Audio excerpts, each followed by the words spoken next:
quick video on how to wind and load the bobbin for this machine, the XM2701. I'm going to put a lot of links down below for other things you might have questions about, but this is just going to be a quick focused on winding the bobbin and then loading the bobbin. First, you need an empty bobbin, and this is the one that came with the machine. This is your bobbin winding post, so you're going to snap that right on there. Now we just need to load the thread. If you'll notice, my thread is coming off of this thread holder in the back. Yours will probably be situated on top of this spool. If you're interested in why I use this, I'm going to drop a link in the description below, but I'm not going to waste your time. So, to wind the bobbin, this is what you're going to do. You're going to come off of your spool. Now, here's your first step right here. So, here's our first step. Inside this little metal notch right here, we're going to come over with the thread, and you're going to come in behind. You're going to drop it in there. Now, there's a little wire loop down in there, and you want to pull it just a little bit to make sure it gets in that loop. Okay? Now, the next step is going to be to hit this round knob. You're going to come under the knob first and then wrap around to go on top. Come under, go around on top so that it makes that X right there. And you'll also want to hold your thread like right here and pull it so that it gets in there. Okay? Now we're ready to come over to the bobbin. Okay, we've got our bobbin pressed down on this spool. Well, first, you're going to put the thread in the bobbin. If you can see on the top of this, there's an empty hole, and then there's like looks like a dot where it's not really a hole, but it looks like it might be a hole. You're going to put the thread up through the hole. And when I say up, I mean you're going to go in between the top and the bottom disc so that it comes out of the hole on the top. Like that. Okay? Then, without letting it come unthreaded, you come over here and pop it on your spool holder. Okay? Now, you're loaded up. To engage the bobbin, you're going to slide it all the way over here. Okay. Now, turn your machine on if it's not on.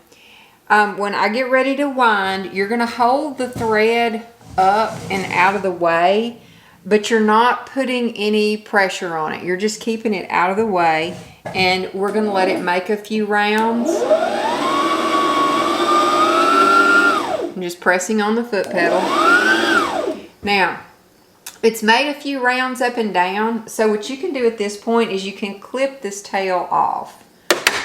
Once it gets caught, you don't need that anymore. So, and now you're ready to go. Just press on the foot pedal.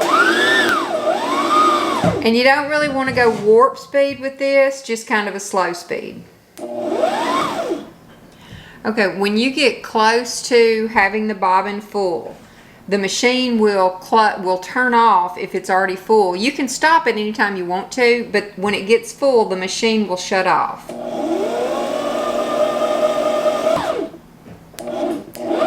You see how it quit turning? That means the bobbin is full. So you push the back away, disengage it, pop this off. You can clip your thread. And now we're ready to load it in the machine.